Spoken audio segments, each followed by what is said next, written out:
आज जिसके उपलक्ष्य में जो कार्यक्रम हो रहा है, संत शिरोमणि गुरु रविदास जी को बहुत बहुत के जन्मदिन पर आप सब लोगों को बहुत बहुत बधाई देता हूँ।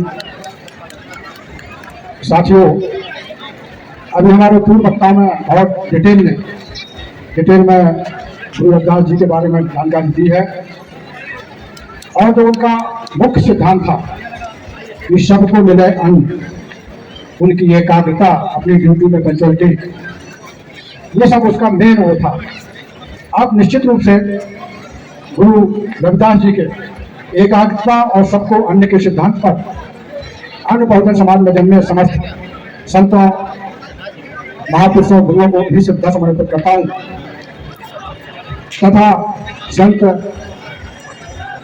तथागत भगवान बुद्ध, ज्योतिबा फुले जी, माँ सावित्रीबाई फुले जी, छत्रपति साहू जी महाराज जी तथा बाबा साहब अम्बेडकर साहब और मानवर काशीराम साहब को भी श्रद्धा समर्पित करता हूँ, क्योंकि इन महापुरुषों ने रविदास जी के सिद्धांत को आगे बढ़ाया, इसलिए इनका योगदान विशेष रूप से है। साथियों, जहाँ निश्चित रूप से हमारे वक्ताओं ने बात कही है, संत रविदास जी के सिद्धांत को कैसे आगे बढ़ाएंगे,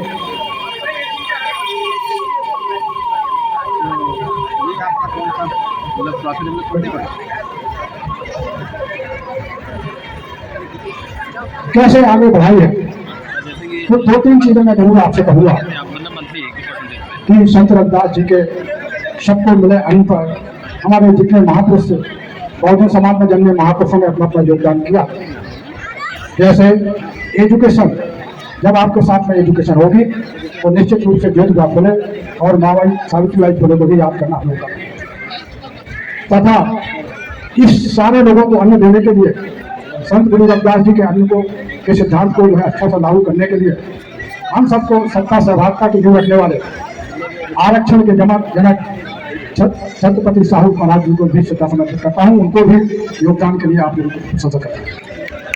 तथा देश की आज़ादी से पहले जो यहाँ पर मनवादी व्यवस्था थी, उस मनवादी व्यवस्था को जो 6745 जातियों में जो समाज बटा हुआ था और इस कारण रविदास जी के जो सिद्धांत थे वो ठीक से लागू नहीं हो पा रहे थे। उस समय ऊंच नीच तमाम तरह की जो है जातियाँ धर्मों में बटे हुए थे, लोग जातियों में बटे हुए थे। तो इसमें मैं आप सब लोगों को बता देना चाहता हूँ कि बाबा साहब ने बहुत बड़ा योगदान किया और ये 6745 जो जातियाँ थी उनको वो 3 वर्गों में ले आए, अनुसूचित जात, अनुसूचित जनजात और अन्य पिछड़ा वर्ग। और जब जो है 3 जातियों में लाए तो इन महापुरुष के बाद एक हमारे राजनीतिक प्रेरणा के गुरु मानवर काशीराम साहब भी जो है इनको और आगे बढ़ाए और उस आगे बढ़ा करके अनुसूचित जात, जनजात, अन्य पिछड़ा वर्ग तथा मुस्लिम समाज के माइनॉरिटी लोगों को भी आपको जो है वो करके उसमें उन्होंने क्या किया कि एक शब्द लाए बहुजन, और जब पूरा बहुजन बढ़ गया तो 4 बार जो है माननीय बहन जी जो है इस प्रदेश की मुख्यमंत्री रही, एक शब्द।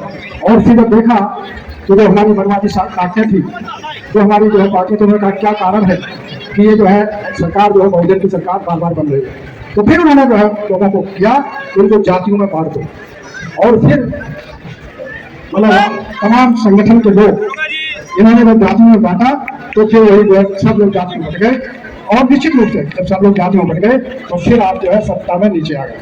और ये बात सही है कि कड़वी दवा जो है लाभदायक होती है। हालांकि मुझे कुछ कहना नहीं चाहिए, बताना नहीं चाहिए, लेकिन बताऊंगा क्योंकि आपने मुझे बोलने का मौका दिया है। तो साथियों, ये निश्चित रूप से ये हमारा यहाँ पर पंडाल लगा हुआ है, नीले रंग का पंडाल है। ये साहब नीले रंग का पंडाल कैसे आया? तो आपने देखा होगा कि जब तथागत भगवान बुद्ध पैदा हुए तो तथागत भगवान बुद्ध को जिस दिन पैदा हो रहे थे उसके एक दिन उनकी माँ को जो है सपना दिखाया और सपने में बड़ा भयंकर हाथी जो है पैदा दिखा दिया। ये भगवान बुद्ध का हुआ, दूसरे को भगवान बुद्ध पैदा हो गया, माँ को हाथी का स्वप्न हुआ, भगवान बुद्ध पैदा।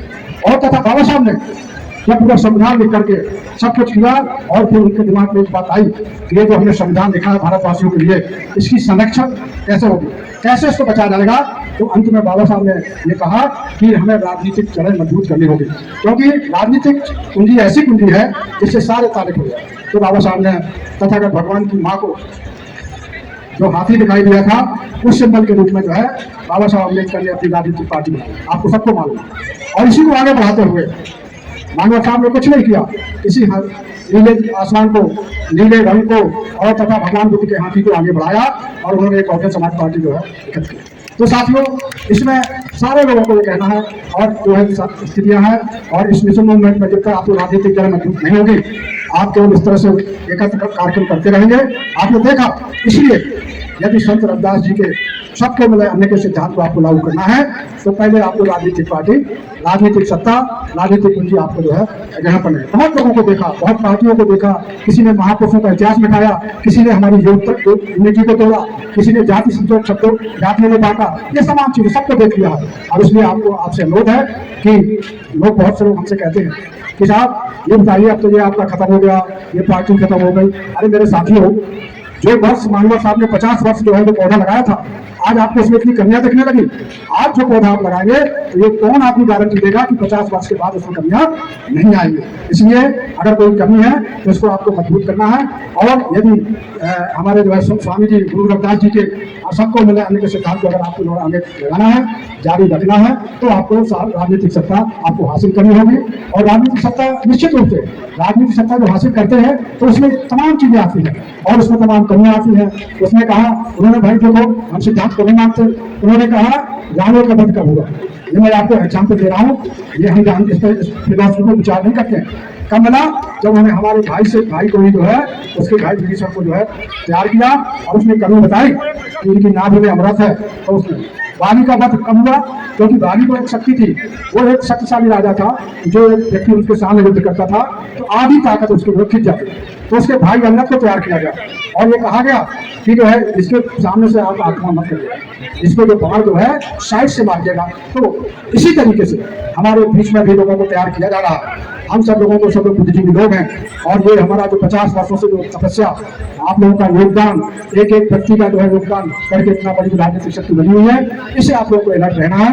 और चूंकि बातें तो बहुत कहनी है, ज्यादा बात करेंगे तो फिर राजनीतिक बात हो जाएगी, जैसे हमें जो है आप लोग जो है कहने के लिए नहीं कहना चाहिए। लेकिन फिर भी इस तथागत भगवान बुद्ध के हाथी, बाबा साहब के हाथी को आपको आगे बढ़ाना है। इन्हीं शब्दों के साथ मैं अपनी वाणी को विराम देता हूँ। जय भीम।